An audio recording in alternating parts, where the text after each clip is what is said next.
Anime fans அனைவருக்கும் வணக்கம். So இன்னைக்கு நம்ம வேர்ல்ட் ஆஃப் இம்மார்டல்ஸ் எபிசோட் 15 தான் பார்க்க போகிறோம். போன எபிசோட் எங்கே முடிஞ்சிருக்கோம்னா, நம்ம ஹீரோ என்ன பண்ணியிருப்பான், அந்த ஒரு காடஸை தேடி போயிருப்பான். அதுக்கப்புறமா அந்த காடஸ்க்கும் ஸ்வாட் டீமனுக்கும் சண்டை அப்படிங்கிறது நடந்திருக்கும். அதில் ஸ்வாட் டீமன் வந்து பார்த்தீங்கன்னா சண்டையே போடாமல் தோற்று போயிருப்பான். அதுக்கப்புறம் நம்ம ஹீரோ ஒரு வித்தியாசமான ஒரு கேரக்டரை மீட் பண்ணியிருப்பான். அவன் கூட கொஞ்சம் ஃப்ரெண்டாகவும் ஆயிருப்பான்.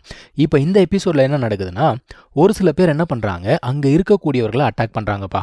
அந்த ஒரு ஐலாண்டில் ஏகப்பட்ட செக்டார் இருக்காங்க இல்லையா, அதில் பிங்க் செக்டார்னு ஒன்று இருக்குது. அதில் எல்லாமே வந்து லேடிஸ் தான். அங்கே இருக்க ஏகப்பட்ட பீப்புளை வந்து கொல்றாங்க. கிட்டத்தட்ட ஒரு 3 டிஃப்ரெண்ட் செக்டாரில் இருக்கக்கூடியவர்களை கொல்றாங்கப்பா. எதுக்காக கொல்றாங்க அப்படின்னு பார்த்தீங்கன்னா, இந்த பழி எல்லாத்தையும் தூக்கி நம்ம ஹீரோ மேலே போடுறதுக்கு தான். ஏன்னா அவங்களால கொல்ல முடியல. அதுக்கு பதிலாக என்ன பண்ணுறாங்க, இவன் மேலே ஒரு கொலை பழியை போட்டு இப்போ இவங்க எல்லாருமே அவனை தோற்ற மாதிரி பண்ணிக்கிட்டு இருக்காங்க. இப்போ எப்போ போல் இந்த 2 பொண்ணுங்க பேசிகிட்டு இருக்காங்க. இவங்களுக்கு என்னென்னா, அந்த டிராகன் கிங் எங்கே இருக்குது அதை கண்டுபிடிக்கணும். அந்த டிராகன் கிங் இப்போதைக்கு எங்கே இருக்குது அப்படின்னா, ஒரு சேக்ரெட் மவுண்டன் அப்படிங்கிறது இருக்கான். இந்த டிராகன்ஸுக்கு எல்லாமே அது ரொம்ப ஒரு முக்கியமான இடம். அந்த இடத்துல பார்த்ததா ஒரு தகவல் இருக்குன்னு சொல்லிட்டு இவன் சொல்லிக்கிட்டு இருக்கா. இப்போ இன்னொரு சைடில் நம்ம ஹீரோ வந்து பார்த்தீங்கன்னா அமைதியாக உட்காந்து அவன் பாட்டுக்கு மெடிடேஷன் பண்ணிக்கிட்டு இருக்கான். இந்த நேரத்தில் அந்த பிங்க் செக்டாரை சேர்ந்த லேடி அங்கே வராப்பா. அவனுக்கு இல்யூஷன் அப்படிங்கிறத கிரியேட் பண்ணுறா. இவனுடைய கேர்ள் ஃப்ரெண்ட் இருக்கா இல்லையா, அவளை மாதிரி ஒரு இல்யூஷன் அப்படிங்கிறது வருது. ஸோ இவன் என்ன பண்ணுறான், அவளை பார்த்த உடனே போய் பேச ஆரம்பிக்கிறான். நார்மலாக ஒரு கேர்ள் ஃப்ரெண்ட் கிட்ட எப்படி பேசுவாங்களோ அந்த மாதிரி தான் பேசிக்கிட்டு இருக்கான். ஆனால் வந்திருக்கிறது கேர்ள் ஃப்ரெண்டா கிடையாது இல்லையா. இவனை கொலை பண்ணுறதுக்கு ட்ரை பண்ணுது. ஆனால் இவன் வந்து சுதாரிச்சுக்கிறான். இவன் என்ன கேட்குறான், யார் நீ அப்படின்னு சொல்லிட்டு கேட்குறான்.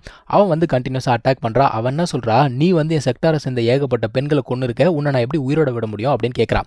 அவன் என்ன சொல்கிறான், எனக்கும் அதுக்கும் சம்மந்தம் இல்லை அப்படிங்கிறான். பட் ஆனால் அவன் கேட்பாளா, கண்டினியூஸாக அட்டாக் பண்ணிக்கிட்டே இருக்கா. ஏதோ டிஃப்ரெண்ட்டான டெக்னிக்ஸ் எல்லாம் யூஸ் பண்ணிக்கிட்டு இருக்கா. ஸோ இவன் என்ன பண்ணுறான்னா, பொறுமையாக கண்காணிச்சு அவளை வந்து ஈஸியாக பிடிச்சிடறான்ப்பா. இப்போ என்ன சொல்கிறான், உன்னை நான் கொலை பண்ணணும் அப்படின்னு நினச்சிருந்தா இந்நேரத்துக்கு நான் உன்னை கொன்று இருக்கணும். ஆனால் உன்னை கொல்லணுன்றது என்னுடைய நோக்கம் கிடையாது. நான் உங்கள் ஆட்களை கொல்லவும் கிடையாது அப்படின்னு சொல்லிட்டு அவன் பாட்டுக்கு நடந்து போகிறான். இப்போ தான் இவளுக்கு உண்மையே புரியுது. ரைட்டு, எவனோ ஒருத்தன் ஆட்டையை கலைச்சிருக்கான் அப்படின்னு சொல்லிட்டு. இப்போ இவன் என்ன யோசிக்கிறா, அவன் வந்து பயங்கர ஸ்ட்ராங்காக இருக்கான், நம்ம அவன் கூட சேர்ந்துக்கலாம் அப்படின்னு சொல்லிட்டு யோசிக்கிறா. ஸோ இப்போ இவ போயிட்டு அவன்கிட்ட பேச ஆரம்பிக்கிறா. அதான் அவன் கேட்குறான், உனக்கு என்னை பற்றி தெரியுமா அப்படின்னு சொல்லிட்டு கேட்குறான். இவன் தான் போட்ட சண்டை பயங்கர ஃபேமஸ் ஆச்சே. இல்லை எங்களுக்கு தெரியும், நாங்கள் வந்து கேள்விப்பட்டோம், நீங்கள் வந்து சண்டை போட்டு ஜெயிச்சது எல்லாமே எங்களுக்கு தெரியும். ஸோ நம்ம 2 பேர் ஏன் ஒரு அலையன்ஸ் ஃபார்ம் பண்ணக்கூடாதுன்னு சொல்லிட்டு கேட்குறா. அவனா சொல்கிறான், ஆத்தா என்னை சுற்றி எப்போவுமே பிரச்சனை இருந்துக்கிட்டே இருக்கும், எங்கே போனாலும் என்னை கொலை பண்ணுறதுக்கு ஆளுங்க வந்துக்கிட்டே இருப்பாங்க, ஏன் கூடவா சேர போகிறேன் அப்படின்னு சொல்லிட்டு கேட்குறான். அவனா சொல்கிறா, இங்கே பேர் அலையன்ஸ்ன்றது நம்ம வெளியே தெரியணுன்ற அவசியம் கிடையாது, ஏதாவது பிரச்சனை அப்படின்னா ஒருத்தருக்கு ஒருத்தர் ஹெல்ப் பண்ணிக்கலாம், ஓகேவா அப்படின்னு சொல்லிட்டு கேட்குறா. இவன் என்ன சொல்கிறான், எப்படியோ எனக்கு ஏகப்பட்ட பிரச்சனை வரும், ஹெல்ப் பண்ணுறதுக்கு நீ இருந்தால் எனக்கு சந்தோஷம் தான், நம்ம அலையன்ஸ் ஃபார்ம் பண்ணிக்கலாம் அப்படின்னு சொல்கிறான். இவளும் ஓகேன்னு சொல்லிட்டு அங்கேருந்து கிளம்பி போகிறா. இப்போ நம்ம ஆட்கள் என்ன பண்ணுறாங்க, அந்த காடஸை தேடி போய்கிட்டு இருக்காங்கப்பா. முன்னாடி தான் வந்து கொக்கோ ஓடிக்கிட்டு இருக்கு. அதுக்கு என்னன்னா, ஏதோ ஒரு விஷயத்தை பார்த்து பயங்கரமாக எக்ஸைட் ஆகிடுச்சு. இப்போ நமக்கு ஒரு விஷயம் பிடிக்கணும், நம்ம கூட்டு போய் காட்டுவோம்ல, இங்கே வா நான் காட்டுறேன்னு சொல்லிட்டு அந்த மாதிரி கூட்டிகிட்டு போகுது. அது எங்கே தான்டா கூட்டிகிட்டு போகுது அப்படின்னு பார்த்தா, அங்கே ஒரு பெரிய டிவைன் ட்ரீ அப்படிங்கிறது 2ஆக கட் ஆகிருக்கு. அந்த கட்டான ட்ரீ கிட்ட தான் அது கூட்டிகிட்டு போகுது. இப்போ இந்த 3 ஸ்கெலிட்டன் என்ன சொல்லுது, ரொம்ப போர் அடிக்குது, நம்ம வேற இடத்துக்கு போகலாம் அப்படின்னு சொல்லிட்டு போகுது. இந்த 3 பேரை தனியாக அமிச்சாலே ஏதாவது பிரச்சனை தான். இப்போ என்னத்தை வலிச்சிட்டு வர போகுதுன்னு தெரியல, வெயிட் பண்ணி பார்ப்போம். இப்போ கொக்கோ என்ன பண்ணுது, அங்கே வந்து உடஞ்சு போன ஒரு முட்டை ஓடு இருக்குப்பா, அதில் படுத்துக்கிட்டு அது பாட்டுக்கு ஜாலியாக சுற்றிக்கிட்டு இருக்கு. விஷயம் என்ன அப்படின்னு பார்த்தீங்கன்னா, இதுதான் வந்து கொக்கோ பிறந்த இடமே. ஆக்சுவலாக அந்த ஒரு எக்லேருந்து வெளியில் வந்து கொக்கோ தான். என்ன நடந்துச்சு அப்படிங்கிறத அந்த ஒரு ட்ரீ காட்டுது. ஸோ கொக்கோ வந்து அந்த ஒரு எக்ஷெல்லேருந்து வெளியில் வரும்பொழுதே இந்த ஒரு பிளான்ட் வந்து பார்த்தீங்கன்னா அங்கே தான் இருந்திருக்கு. ஸோ இது எங்கெல்லாம் போச்சோ இது கூடவே சேர்ந்து அந்த ஒரு பிளான்ட்டுமே பயணம் அப்படிங்கிறத பண்ணியிருக்கு. லிட்ரலாக சொல்லணும் அப்படின்னா, இந்த இடத்துல வேறு யாருமே கிடையாது, இந்த கொக்கோ மட்டும்தான் தனியாக இருந்திருக்கு. இரவு பகல் மழை வெயில்னு சொல்லிட்டு தனியாகவே வளர்ந்துருக்கு. அது கூட இருந்த ஒரே ஆள் யார் அப்படின்னு பார்த்தீங்கன்னா அந்த ஒரு பிளான்ட் மட்டும்தான். ஸோ இது என்ன பண்ணியிருக்குன்னா, அவங்களோட பேரண்ட்ஸ் யாருன்னு தெரியாமல் அவங்கள தேடி தான் இந்த ஒரு இடத்த விட்டு வெளியில் போயிருக்கு. இப்போ நம்ம ஹீரோ வந்து பார்த்தீங்கன்னா வீட்டுக்கு போகணும்னு சொல்லிட்டு வழி தேடி அலைஞ்சிக்கிட்டு இருக்கான். இது வந்து பார்த்தீங்கன்னா பேரண்ட்ஸை தேடணும் அப்படின்னு சொல்லிட்டு சுற்றிக்கிட்டு இருக்கு. இவனா சொல்கிறான், இனிமேல் வந்து நம்ம 2 பேர் ஃபேமிலி அப்படின்னு சொல்கிறான். இன்னொரு பக்கம் இந்த 2 பேரும் பார்த்தீங்கன்னா டிராகன் கிங்கை தேடி அலைஞ்சிக்கிட்டு இருக்காங்கப்பா. எங்கே தேடினாலும் டிராகன் பற்றி இன்ஃபர்மேஷன் தெரியலன்னு யோசிச்சுட்டு இருக்கும்போது எதிர்க்க ஒருத்தன் வரான். யார் தெரியுமா, ஸ்வாட் டீமன். அவனை கேட்குறான், இந்த பக்கம் ஒரு லேடி வந்தாளா அப்படின்னு சொல்லிட்டு கேட்குறான். இல்லை நாங்கள் பார்க்கலையே அப்படின்னு தான்ப்பா சொல்கிறாங்க, வேறு ஏதாவது தப்பாக சொன்னாங்க, அப்போ நீங்கள் எனக்கு பயன்பட மாட்டீங்கன்னு சொல்லிட்டு அவங்க 2 பேரும் கொலை பண்ணுறதுக்கு ட்ரை பண்ணுவானா. இந்த டைமில் என்ன தெரியுமா ஆகுது, இந்த லிங்கார் இருக்கால அவளை விட்டுட்டு இன்னொருத்தி பார்த்தீங்கன்னா பறந்து போயிட்டா. இது தானடா உங்கள் அலையன்ஸு, அடா பாவீங்களா.